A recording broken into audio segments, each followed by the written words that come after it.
Tired of your data living in separate silos, preventing you from seeing the complete picture? Then, buckle up because in the next minute, I'll show you how to blend to tables in Google Looker Studio, unlocking a world of unified data analysis. First, open your Looker Studio report. Make sure you have two data sources already connected. If not, click at Data and select your desired sources, like Google Sheets and Google Analytics.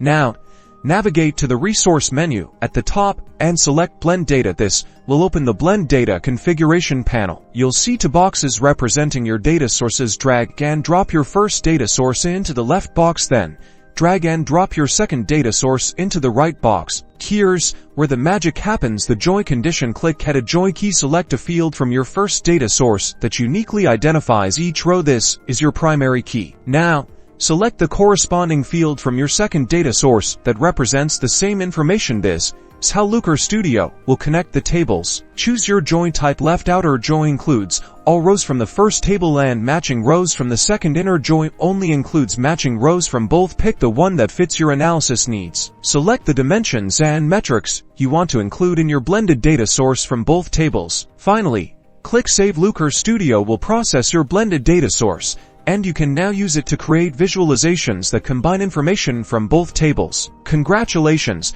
you've successfully blended to tables in Looker Studio, enabling powerful insights and dynamic dashboards.